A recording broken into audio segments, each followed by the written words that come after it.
Welcome back, everyone. We're so glad you're joining us today. Hey there. Yes, it's great to have you all back.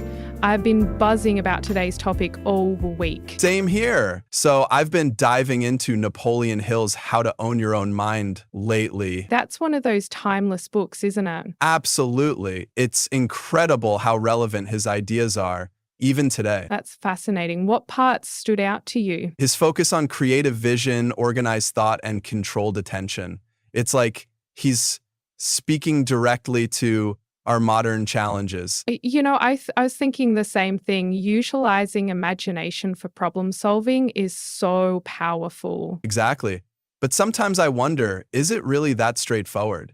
Can we just envision our goals and expect them to happen? Well, I think there's more nuance to it. It's about creating a clear mental picture that actually drives your actions. But with all the distractions we face daily, keeping our thoughts organized is tough. Tell me about it. My mind feels like a web browser with too many tabs open. Right? It's hard to eliminate unnecessary thoughts when we're constantly bombarded with information. Exactly, but that's where mindfulness and controlled attention come into play. True. Have you tried any of his techniques yourself? I have, actually. Every morning I spend 10 minutes visualizing my objectives for the day. Oh, wow, that's impressive. How's that working out for you? It's been a game changer. It really sets a positive tone and keeps me focused. I've been meaning to start something like that, but I keep hitting the snooze button. Maybe this is the nudge you need. Perhaps. Although, sometimes I worry that focusing too intensely might make me miss unexpected opportunities. That's an interesting point. Do you think being too focused can be limiting? Yeah, exactly. There's value in staying open to new ideas that might not align with our current goals. I get that. It's like walking a tightrope between focus and flexibility. Precisely. We don't want to develop tunnel vision and miss out on serendipitous moments. And I think Hill isn't advocating for that. He's emphasizing prioritizing while staying adaptable. Agreed. His personal anecdotes really bring these concepts to life. Definitely. Reading about his own challenges makes it so much more relatable. It reminds me of when I had to pivot my plans because of an unexpected opportunity. Oh, yeah? What happened? Well, I was dead set on a project, but then a friend introduced me to a new venture. At first I resisted, but then I realized it aligned with my broader goals. That's awesome. So being open-minded paid off. Exactly. It's all about balance. Speaking of balance, do you think Hill's principles are universally applicable?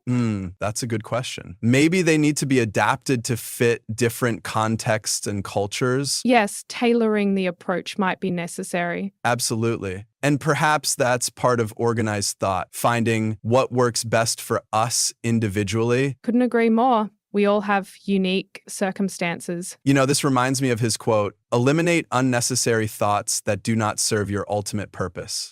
That's a powerful one. Indeed. But it also suggests we should be selective about which principles we adopt. Interesting. So you're saying we should apply his advice selectively? Yeah, customize it to fit our needs and discard what doesn't resonate. Makes sense. It becomes more personal that way. Exactly. And maybe that's how we contribute to societal impact. By mastering our minds in our own unique ways? Yes.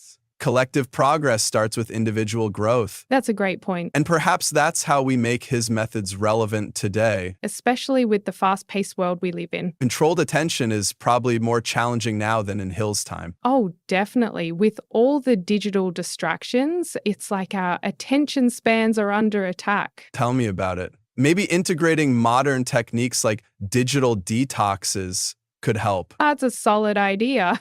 Blending timeless principles with contemporary practices. Exactly. By the way, have you heard about the Pomodoro technique? Oh, the one where you work for 25 minutes and then take a short break? Yes, it's been helping me maintain focus without burning out. I should give that a try. Sounds manageable. Definitely do. Little tweaks can make a big difference. So what's your plan moving forward with Hill's insights? I'm going to start with that personal audit he suggests, really hone in on my main goals. Great plan. I might join you on that. Awesome. We can compare notes and keep each other accountable. I'd like that. And for our listeners, we encourage you to do the same. Yes.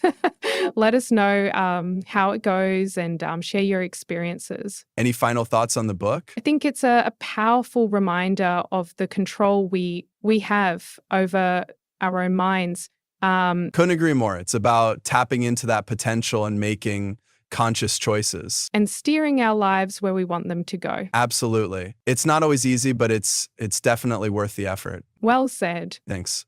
Before we wrap up, did you have any other insights you wanted to share? Actually, I was thinking about how these principles could be applied in education. Oh, that's interesting. In what way? Well, teaching students about organized thought and controlled attention could really enhance learning. Absolutely. Empowering young minds with these tools could make a huge difference. Exactly. It's something worth exploring further. Agreed. Maybe that's a topic for another episode. Sounds good to me. All right, now I think we've covered a lot today. Yeah, it's been a great chat. Indeed.